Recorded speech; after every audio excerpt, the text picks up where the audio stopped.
Kalau kita sembahyang tapi tidak ingat kepada Allah, nah ini belum sampai kepada yang dimaksud.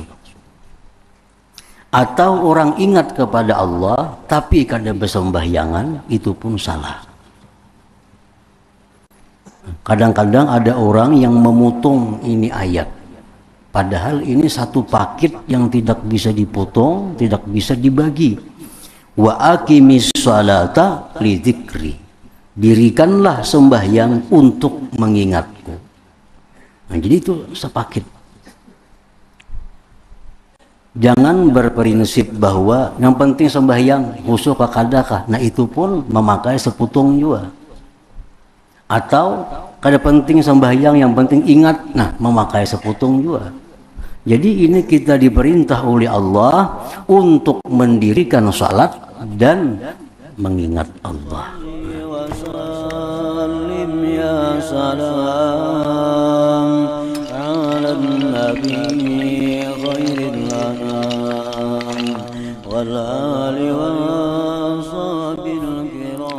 Bismillahirrahmanirrahim. Alhamdulillahirabbil alamin.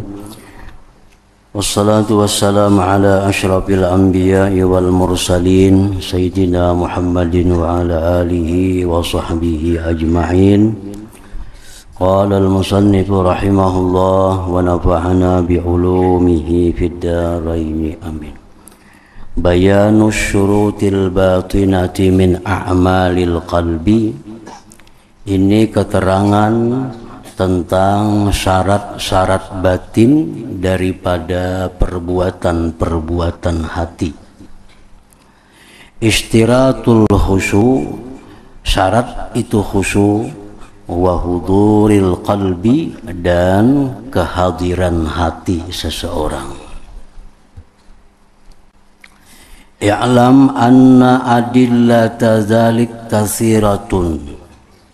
Ketahuilah bahwa dalil-dalil yang demikian itu disyaratkannya khusyuk dan hadir hati di dalam sembahyang itu banyak dalilnya.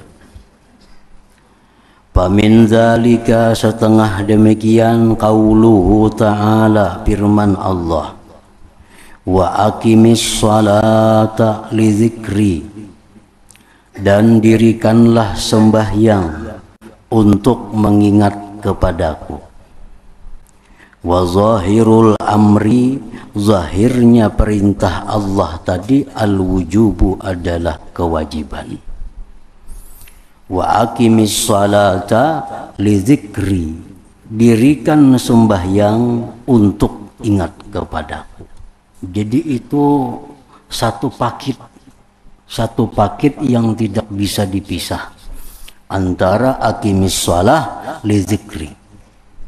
Kalau kita sembahyang tapi tidak ingat kepada Allah, nah ini belum sampai kepada yang dimaksud. Atau orang ingat kepada Allah tapi kada bersembahyangan, itu pun salah. Kadang-kadang ada orang yang memutung ini ayat, padahal ini satu paket yang tidak bisa dipotong, tidak bisa dibagi. Wa aqimis sholata li dzikri, dirikanlah sembahyang untuk mengingatku. Nah, jadi itu sepaket. Jangan berprinsip bahwa yang penting sembahyang khusyuk kadakah, nah itu pun memakai seputung juga. Atau kada penting sembahyang, yang penting ingat, nah memakai seputung juga. Jadi ini kita diperintah oleh Allah untuk mendirikan salat dan mengingat Allah. Wa aqimis sholata li dzikri. Wal ghaflatu tudadu dzikra. Lupa, lalai kepada Allah itu berlawanan dengan ingat, bertentangan dengan ingat. Faman ghafala bi jami'i salatihi kaifa yakunu muqiman lis-salati li dzikrih.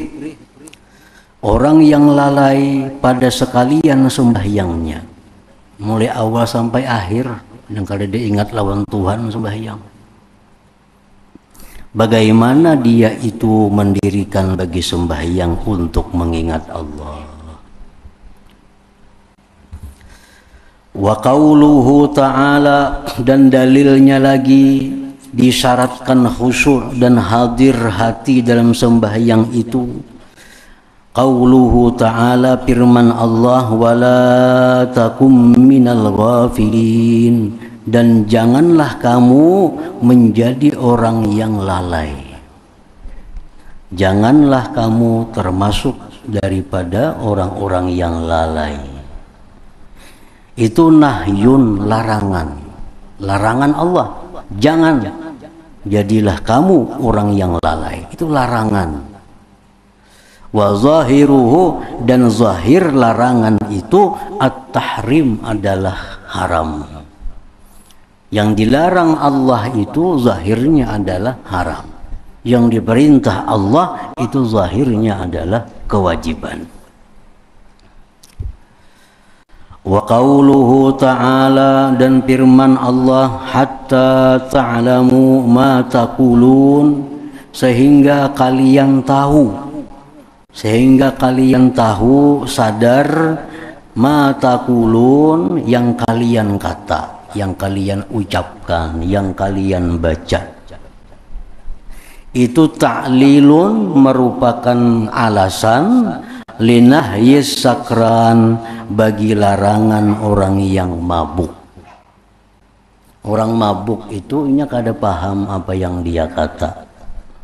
Orang mabuk itu inya kada mengetahui, menyadari apa yang dia kata.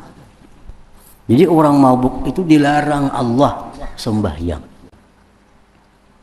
Dilarang Allah sembahyang orang mabuk itu karena dia kadang menyadari apa yang dia ucapkan, apa yang dia baca. Wahuwa, itu firman Tuhan tadi, muttaridun fil ghafilil mustaghriqil hammi bil waswasi wa afkarid dunya, mencapai, mencakup atau mendatang pada orang yang lalai, yang habis pemikirannya dengan was-was dan pikiran-pikiran duniawi.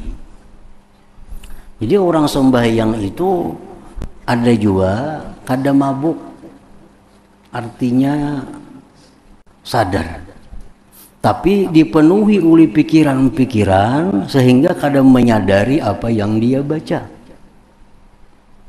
Orangnya kadang mabuk, sadar, tapi nya kadang menyadari apa yang dia baca. Bismillahirrahmanirrahim, timbul waladhdallin, amin.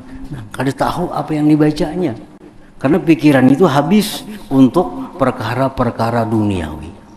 Nah, ini mirip dengan orang mabuk. Mirip dengan orang mabuk, kadang menyadari apa yang dia baca, bahwa dia sudah membaca Fatihah.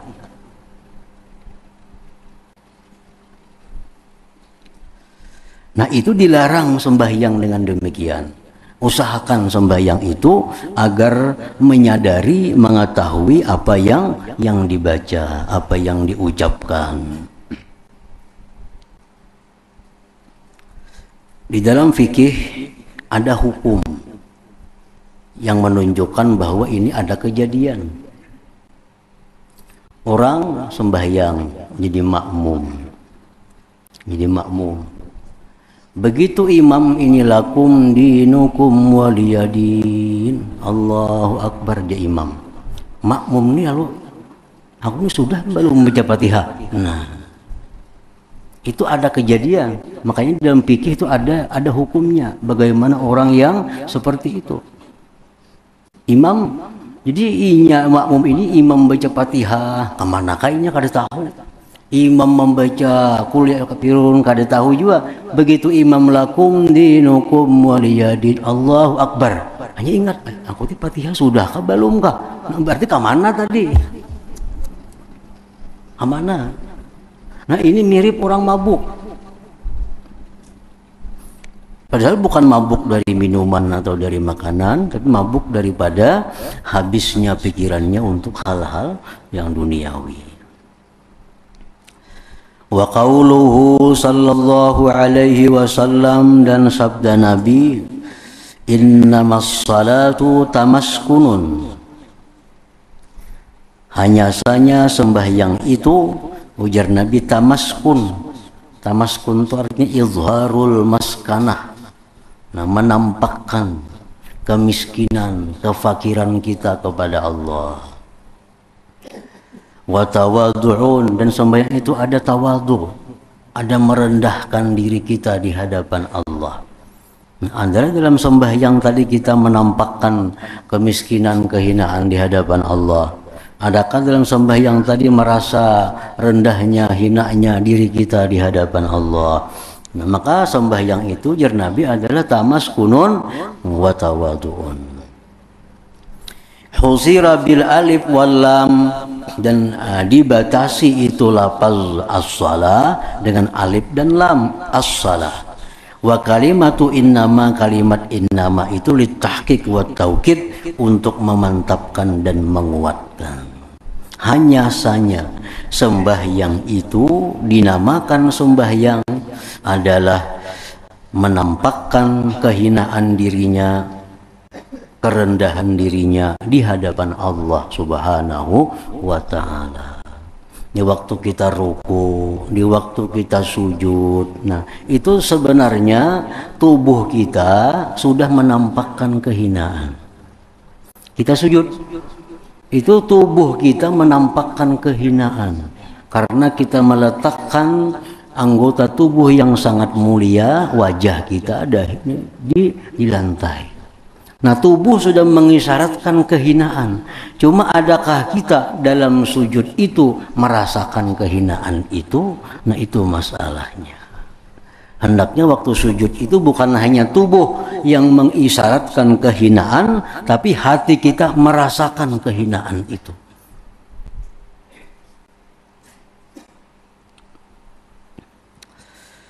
Wa qauluhu sallallahu alaihi wasallam, dan sabda Nabi lagi, malam tanhahu salatuhu anil fahsya'i wal munkar lam yazdad minallahi illa bu'da. Barang siapa yang tidak mampu mencegah akan dia oleh sembahyangnya dari perbuatan jahat dan munkar, tidaklah dia bertambah dari Allah melainkan jauh. Nah, mestinya sembahyang ini semacam mursyid. Sembahyang ini guru yang sangat mendidik.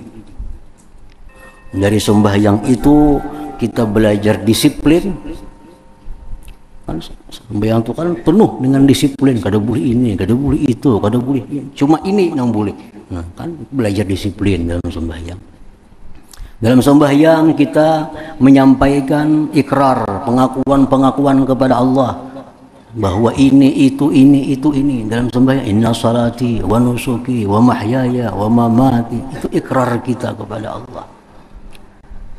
Nah, mestinya sembahyang itu bisa mencegah kita dari perbuatan jahat dan munkar.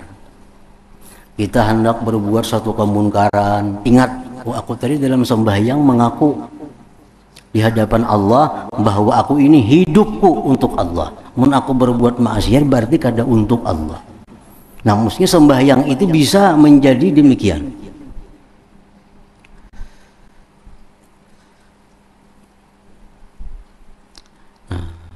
Barang siapa yang tidak mencegah akan dia oleh sembahyangnya dari perbuatan jahat dan munkar, tidaklah bertambah dia dari Allah melainkan jauh.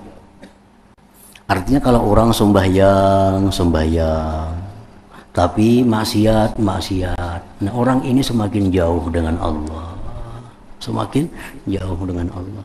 Sembahyang 5 waktu, tapi maksiatnya 5 waktu juga. Maksiatnya, ribanya tetap jalan, matanya suka memandang yang haram masih jalan, tutur katanya gibah dusta masih jalan. Padahal kalau sembahyang nomor 1 dah. Nah, ini orang ini bukan makin dekat dengan Allah, tapi makin jauh hubungannya dengan Allah. Wa salatul ghafil, sembahyang orang yang lalai, hatinya kepada Allah, la tamna'u minal fahsya wal munkar, tentu sembahyang itu tidak bisa mencegah daripada kejahatan dan munkar. Kalau sembahyangnya ini kada hadir hati, sembahyangnya kada khusyuk, maka sembahyang ini kada akan bisa mencegahnya dari kemunkaran. Ada berbuat di hadapan kita yang jahat, di hadapan kita yang munkar, ingat, aku tadi sembahyang, dan sembahyang aku sudah berjanji lawan Tuhan kada akan berbuat jahat. Ada berhadapan yang munkar, tadi aku sudah sujud kepada Allah, buat apa aku takabur, buat apa aku sombong, dan sembahyang aku sudah merasakan kehinaan diriku. Nah, sembahyang macam itu yang bisa membendung kita dari kelakuan munkar, kelakuan jahat. Tapi kalau sembahyangnya kada ingat apa-apa, hanya praktiknya aja, kada bisa, kada akan mendidik kita daripada suatu kemunkaran, menjauhi munkar. Hendak menzalim orang, hendak menganiaya orang, keingetan. Maka dalam sembahyang tadi aku mengucapkan salam sejahtera kepada kaum muslimin. Kenapa aku hendak menipu orang? Kan dalam sembahyang, assalamualaikum warahmatullah, salam sejahtera kebahagiaan untuk engkau kaum muslimin muslimat. Masuk sebelah kiri kayak itu pulang. Nah, kalau aku menipu orang, kenapa tidak aku sembahyang mengucapkan kesejahteraan? Kalau aku menzalim orang, kenapa dalam sembahyang mengucapkan salam? Nah, jadi sembahyang itu bujur-bujur adalah pencegah dari munkar, dari kejahatan. Wa qauluhu sallallahu alaihi wasallam, dalilnya lagi, kam min qaimin hazzuhu min salatihi at-ta'abu wan nasab. Berapa banyak orang yang sembahyang, berapa banyak orang yang berdiri, bahagiannya dari sembahyangnya itu hanya susah, payah. Sembahyang, banyak sembahyangnya, tapi nya kada dapat apa-apa selain dapat susah, selain dapat payah. Wa ma arada bihi, dan tidak menghendaki Nabi dengan sabda tadi, illal ghafila, kecuali orang yang lalai. Orang lalai itu ya sembahyangnya hanya berujung lapah, berujung susah, kada ada keuntungannya, kada ada faidah baginya. Wa qauluhu sallallahu alaihi wasallam, laisa lil 'abdi min salatihi illa ma 'aqala minha, tidak ada bagi seorang hamba dari sembahyangnya itu melainkan sesuatu yang dia hadir hati daripadanya. Sembahyang itu seapa nilainya, seapa Allah memberikan nilai kepada kita, seapa kita hadir hati di dalam sembahyang itu. Nah, kalau 4 rakaat misalnya, itu total sarakaat lah nang hadir hati. Nah, sarakaat itulah yang ada faidah kepada kita. Yang lainnya kada ada faidah. Wa tahqiq fihi, bermula memantapkan pada yang demikian tadi, annal musalliya, bahwa orang yang sembahyang itu munajin rabbahu azza wajal, munajat kepada Tuhannya azza wajalla. Orang sembahyang tadi munajat kepada Tuhan. Kama warada bihil khabar. Wal kalamu ma'al ghaflah, berbicara disertai dengan lalainya hati, laisa bimunajatin albattata, bukanlah itu munajat sama sekali.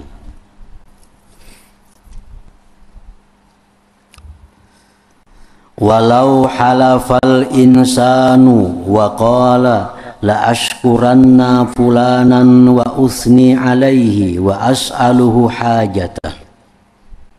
Jikalau seseorang bersumpah, dia bersumpah, wallah, aku akan mengucapkan terima kasih kepada si fulan, dan aku memujinya, dan aku minta sesuatu kepadanya. Ini bersumpah. Ini bersumpah, kalau aku bertemu dengan fulan, aku akan minta sesuatu kepadanya, dan aku berterima kasih, dan aku puji dia. Itu sumpahnya. Nah ini sumpah ini bila kada dijalanakan ini bayar kafarat nih, kafarat sumpah. Kayaknya bertamu lawan si Fulan itu kada jadi minta, kada jadi terima kasih, kada jadi memuji, makanya bayar kafarat sumpah. Nya bersumpah demikian. Bila bertamu si Fulan, demi Allah, wallah aku akan mengucapkan terima kasih.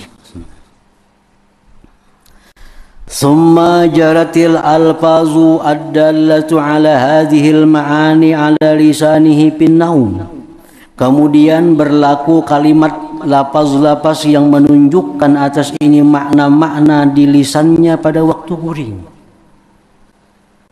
Nah ini bersumpah tadi, aku bila bertamu si Fulan, aku ucapkan terima kasih. Tahu-tahu dalam guring maigau. Terima kasih wahai Fulan, kamu memberi aku, kamu orang baik. Tapi maigau. Lam yadirra bi yamini, tidak lulus sumpahnya. Belum lulus sumpahnya itu. Walaupun diucapkannya kalimatnya, tapi dia ucapkan kalimat itu dalam keadaan kada menyadari apa-apa. Maigau. Jadi masih dituntut lagi untuk melaksanakan itu di waktu jaga, kayaknya di waktu bangun bertamunya. Yang dalam guring tadi masih kada ada artinya itu. Walau jarat ala lisanihi, jikalau berlaku kalimat lafaz-lafaz tadi atas lisan seseorang yang bersumpah tadi, bi zulmatin pada kegelapan, di tempat nang gelap, wadzalikal insanu hadirun, itu orang yang dimaksudnya hadir di situ, wa huwa la ya'rifu hudurahu, dia tidak tahu bahwa itu orang hadir, wa la yarahu, dan dia tidak melihatnya, la yasiru barran bi yaminih, tidaklah dia lulus pada sumpahnya. Atau misalnya di tempat yang gelap, di tempat yang gelap, di tempat yang gelap, inya kada tahu bahwa si Fulan itu ada hadir di situ, kada tahu. Kada tahu. Diucapkannya, wahai Fulan, aku terima kasih, ikam orang baik. Nah, ini kada tahu pada Fulan itu ada di situ, kada tahu. Dan ini gelap gulita. Nah itu pun lulus, sumpahnya kada lulus juga itu. Walaupun diucapkannya, tapi hatinya kada hadir. Hatinya kada hadir bahwa Fulan itu ada di situ, kada tahu. Nah sumpahnya itu masih diulang lagi kina, yang tadi masih belum asik lagi, belum meluluskan sumpah. Idla yakunu kalamuhu khitaban, karena tidak adalah perkataannya itu merupakan khitab, wanutkan dan tutur kata ma'ahu sertanya, malam yakun huwa hadiran fi qalbi, selama itu orang tidak hadir di dalam hatinya. Falau kana tajri hadhil kalimatu ala lisani, jikalau berlaku ini kalimat-kalimat tadi juga atas lisannya, wahwa, dan orang yang dikhitab itu, orang yang dimaksud itu hadirun hadir, illa kecuali annahu bi bayadin nahar, di terangnya siang, ghafilun, dia lalai, likaunihi mustaghrikal ham, karena dia habis pikirannya, bipikrin minal afkar, dengan pikiran dari macam-macam pikiran, walam yakun lahu kasdun, tidak ada baginya tujuan, yuwajjihul khitab ilai, yang mengarahkan khitab kepadanya, inda nutqih, ketika bertuturnya, lam yasir baran biyaminih, belumlah dia lagi lulus pada sumpahnya. Orangnya ada hadir, cuacanya kada gelap gulita, tapi inya lalai mengucapkan itu, inya lalai, kada bermaksud lawan si Fulan itu ditujukannya kalimat itu. Nah itu pun juga sumpahnya belum beres juga lagi. Nah jadi sumpah nang beres itu, kalau kita sudah bertemuan lawan inya, nah Fulan, aku terima kasih banyak lawan ikam. Inya sadar mengucapkan itu dan mengetahui orangnya ini hadir di mukanya, dan hatinya pun mengarahkan itu kata-kata kepada si fulan tadi. Nah, hanya lulus sumpahnya. Demi Allah, wallah, bila aku berjumpa si fulan, aku akan mengucapkan terima kasih padanya. Karena bertemuan lawan fulan, bertemuan, hati kita ini sadar ini adalah si fulan. Nah, waktu kita mengucapkan itu pun tujuannya kepada si fulan, wahai fulan, aku terima kasih lawan ikam. Nah, sadar, ingat ini si fulan, diucapkan, diarahkan kepadanya. Nah, hanya lulus sumpahnya tadi. Hanya selesai sumpahnya. Nah, jadi hubungannya dengan sembahyang ya seperti itu artinya. Kalau kita sembahyang alhamdulillah rabbil alamin arrahmanir rahim maliki yaumiddin iyyaka na'budu wa iyyaka nasta'in, hanya kepada Engkau kami menyembah, hanya kepada Engkau kami minta tolong. Nah, itu kan ucapan itu. Apakah sah kada ucapan itu kalau hati kita nih kada merasa berhadapan dengan Allah, hati kita kada sadar apa yang kita ucapkan, sah kada ucapan itu? Nah, kalau sumpah tadi kada sah. Nah, sembahyang pun demikian pula artinya.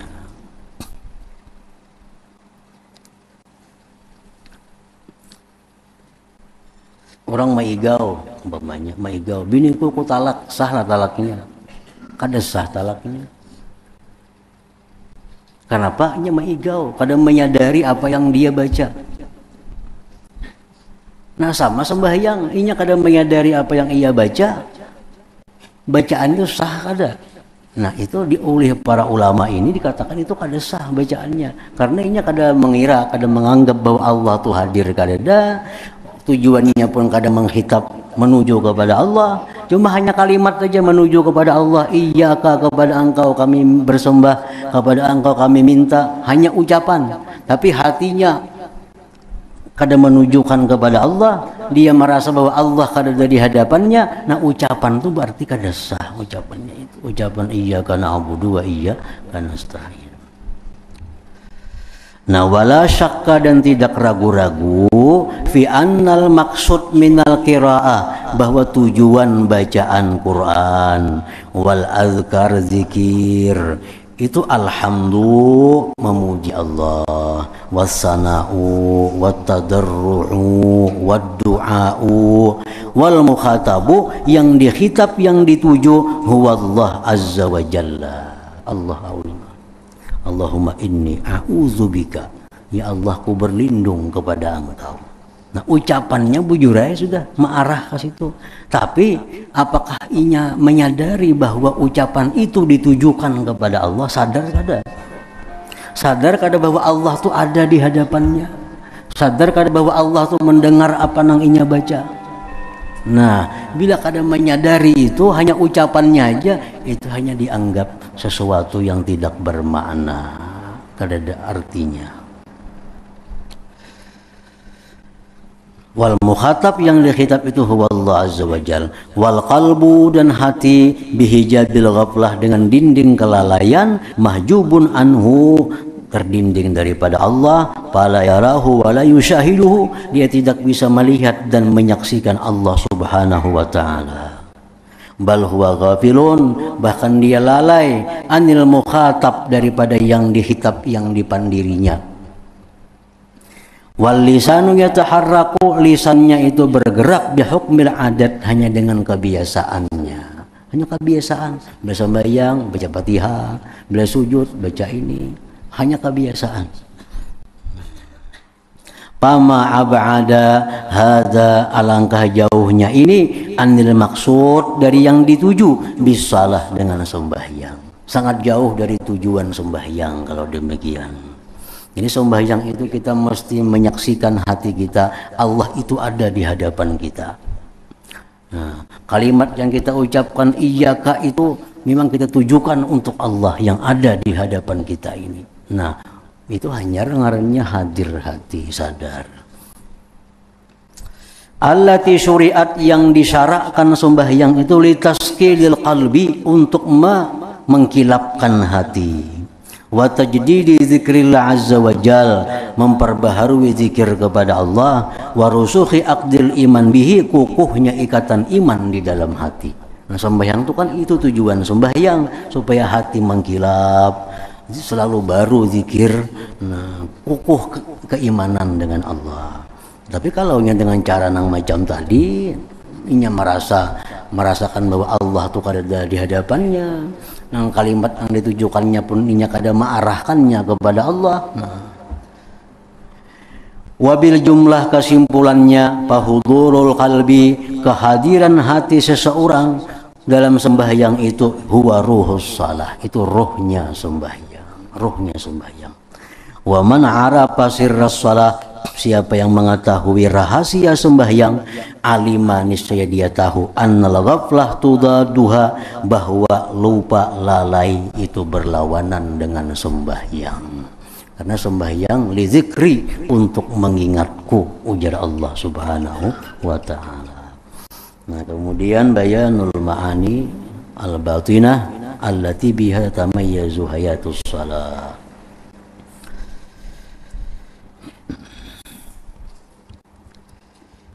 Diberitahukan bahwa malam minggu akan datang kita pengajian libur karena sudah masuk hari pertama bulan Maulid Rabiul Awal.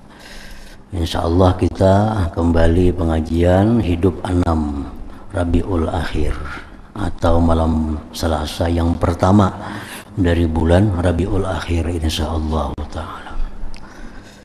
إلى حضرة النبي صلى الله عليه وسلم. الفاتحة. أعوذ بالله من الشيطان الرجيم. بسم الله الرحمن الرحيم. إياك نعبد وإياك نستعين. صراط الذين أنعمت عليهم غير المغضوب عليهم ولا الضالين. أشهد أن لا إله إلا الله وحده لا شريك له، وأشهد أن سيدنا محمدا عبده ورسوله. لا إله إلا الله، نستغفر الله. لا إله إلا الله، نستغفر الله. لا إله إلا الله، نستغفر الله. لا إله إلا الله، ونتوب إلى الله. لا إله إلا الله، محمد رسول الله صلى الله عليه وسلم. فيا أيها الراجون منه شفاعة، صلوا عليه وسلموا تسليما. اللهم صل وسلم